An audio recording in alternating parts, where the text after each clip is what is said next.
Hello everyone, I'm Neha, your happiness coach. Today we are going to get into some couple videos, some couple counseling where a lot of couples come to me saying that they have relationship issues and trust issues and they're not able to sustain their marriage and all of that. So I just wanted to start this video with a activity that I generally give. So I have a bottle with me and let me try opening this with one hand of mine. So I have the other hand here and let me just try opening. It's totally impossible, trust me. So I need to use both my hands, hold the bottle, give the grip and then open it easily. My dear couples, just to tell you that anything that we do in a relationship, it works from both sides.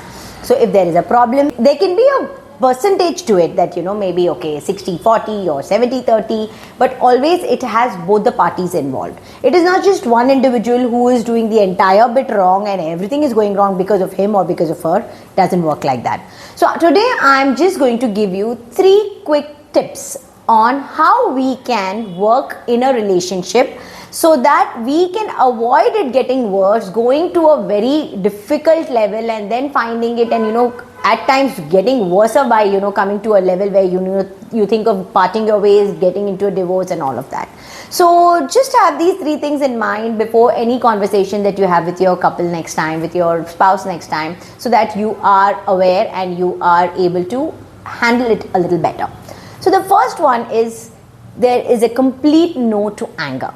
When you are discussing something and you feel that it is reaching a point where both of you are not getting to a solution and slowly the decibels of your conversation is increasing and your patience levels are going down, before you get to the verge of getting angry, the best is to just stop the conversation there. Because once you get angry, right, you end up saying things which you should have never told, making things worse for the other person. And even more worse is that after saying such things, your mind only keeps thinking of negative things and you are only continuously thinking of just bashing that person and saying no, it's all your mistake and all of that. So all that you have to do is just calm down. Maybe if you're not calming down, you're just angry at your level, best is to walk out of that conversation, settle yourself in your head and then get back to it with a more saner mind. Half your problems and half your stress will get solved if you're not talking when you're angry and if you're just trying to maintain that calm, because once you're calm, you'll be able to understand the situation and the problem better. The second point is, please do not play this blame game. If there is a problem that has happened, if something that has gone wrong, be it between the two of you or between, because of your child or because of your parents, please don't point fingers at each other. It's always a good idea to sometimes just sit down with yourself and understand what has gone wrong from your end before jumping into blaming the other person. A constructive conversation can be built around when you actually talk to your partner about different things. If you want to say that, okay, that's fine if you feel that it is the other person's mistake. But don't just bluntly, bash at the person saying, it was all your mistake and this is what you did and all of that. No. There is a way to say it. So you can always sit down and say, see, look, I understand that this is where I went wrong, this is where I started it or whatever. And then come to the point where you want to point out that what the other person has done wrong. See, he will have more years or she will have more years to you when you're beginning the conversation by saying that yes, even you were involved in it equally and there is a bit of your mistake as well.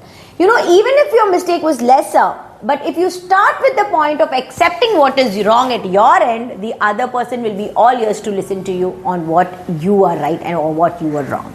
Third and the last point is that we should not do things that we don't want to do in a relationship just to please the other person. This is one of the biggest problems that I see in today's couples who come to me for counseling. The first thing that they would begin the conversation is with that I did so much for her, I did so much for him, and she doesn't reciprocate about it, she doesn't understand, it was not my comfort zone, but still I went beyond my capacity to do something for him or her. I always end up telling them, please don't do it.